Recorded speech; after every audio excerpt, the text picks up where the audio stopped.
হরিদারা মাদ্রাসার এক ছাত্র, আদবওয়ালা আখলাকওয়ালা একজন ছাত্র, যে ছাত্রটাকে কালো জাদু করে মেরে ফেলা হয়েছে। খুব আফসোস লাগে, খুব দুঃখ লাগে। আজকে দেশের মধ্যে একে অপরকে আঘাত করলে তাকে আইনের আওতায় আনা হয়, কিন্তু একজন মানুষ আরেকজন মানুষকে কালো জাদু করে মেরে ফেললে কোনো বিচার হয় না।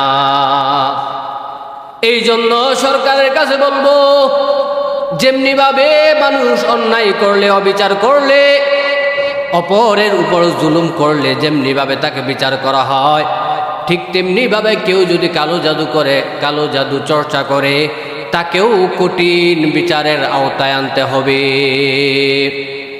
রাহমাতুল লিল আলামিনকেও কালো জাদু করা হয়েছিল। আমার নবী অসুস্থ, নবীজি কেন অসুস্থ কেউ বলতে পারে না। আল্লাহ পাক রব্বুল আলামিন জানাইয়া দিলেন, ও পয়গম্বর, আপনাকে তো কালো জাদু করা হয়েছে। ও পয়গম্বর, আপনাকে কালো জাদু করা হয়েছে। আপনি যদি এই কালো জাদু থেকে শেফা পেতে চান, আপনি যদি এই কালো জাদু থেকে মুক্তি পেতে চান, দুইটা সূরা আমি আপনার উপর নাজিল করে দিলাম। এই দুইটা সূরার উপর সবসময় আমল করবেন। সেই দুইটা সূরা কি? সূরাতুল ফালাক আর সূরাতুন নাস। এই দুইটা সূরা পড়ে পড়ে মাগরিবের নামাজ পড়ে যদি কেউ এই দুইটা সূরা পড়ে সারা শরীরের মধ্যে ফুঁক দেয়, তাহলে ফজর পর্যন্ত তাকে কোনো কালো জাদু স্পর্শ করতে পারবে না। আবার যদি কেউ ফজরের নামাজ পড়ে এই দুইটা সূরা পড়ে সারা শরীরের মধ্যে ফুঁক দেয়, তাহলে তাকে ফজর থেকে মাগরিব পর্যন্ত কালো জাদু স্পর্শ করতে পারবে না। আমার বন্ধুরা, আমার ভাইরা, এই জন্য বলবো, রসুলের আদর্শের বাইরে গেলে বিপদ। দুনিয়ার মধ্যে এমন এমন কিছু বিপদ আছে যে বিপদগুলো থেকে আল্লাহ ছাড়া কেউ রক্ষা করতে পারে না। দুনিয়ার মধ্যে এমন এমন কিছু বিপদ আছে যে বিপদ থেকে রক্ষা পাওয়ার জন্য রসুলের আদর্শ ফলো করা ছাড়া আমাদের উপায় নাই। এই জন্য বলবো, সন্তানকে কোরআনওয়ালা বানাও, সন্তানকে আইলেম শিখাও। দুনিয়া শিখাইতে গিয়া দুনিয়াও পাইলা না, আখিরাতও পাইলা না। কিন্তু যারা দুনিয়া না শিখতে চাইয়া আখিরাত শিখতে যারা চায়, তাদের দুনিয়া ও আখিরাত উভয়ে ধন্য হয়ে যায়। এই জন্য দুনিয়া শিখো, তোমাদেরকে না করি না, কিন্তু আখিরাতকে প্রাধান্য দাও, কোরআন শিখাও। আল্লাহর রাসূল সাল্লাল্লাহু আলাইহি ওয়াসাল্লাম বলেন, খায়রুকুম মান তাআল্লামাল কুরআনা ওয়া আল্লামা। যে ব্যক্তি কোরআন শিখে এবং যে ব্যক্তি কোরআন শিখায়, আল্লাহ পাক রব্বুল আলামিন এর দরবারে উত্তম ব্যক্তি হলো তারা।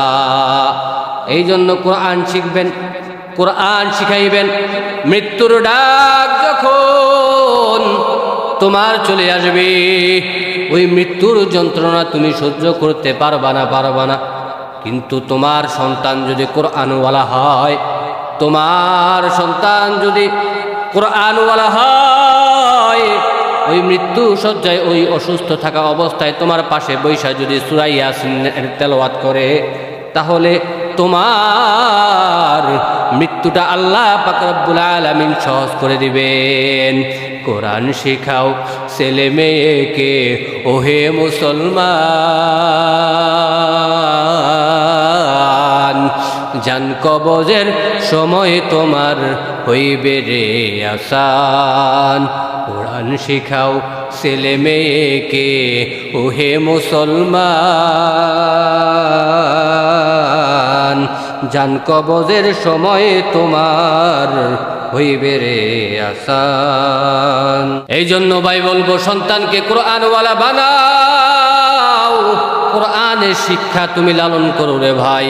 ঘরের মধ্যে কোরআন তেলাওয়াত করো, ফজরের নামাজ পড়ে পড়ে সূরা ইয়াসিন তেলাওয়াত করো, জোহরের নামাজ পড়ে ইন্না ফাতাহনা লাকা ফাতহাম মুবিনা সূরা ফাতাহ তেলাওয়াত করো, আসরের নামাজ পড়ে সূরা নাবা তেলাওয়াত করো, আম্মা ইয়াতাসাআলুন আনিন নাবাইল আযীম।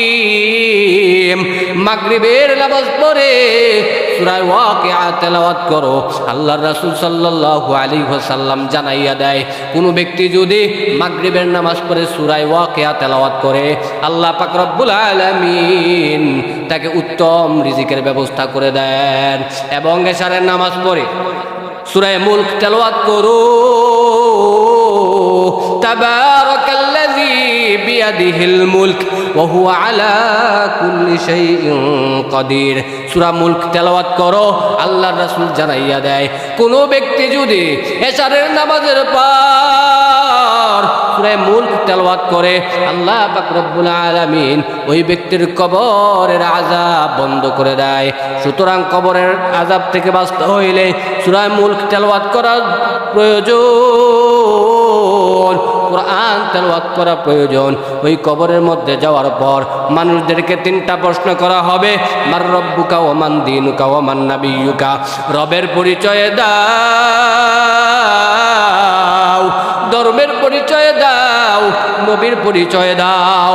দুনিয়ার মধ্যে থাকা অবস্থায় যারা আল্লাহর হুকুম মানত তারা বলতে পারবে আমার রব হলো আল্লাহ।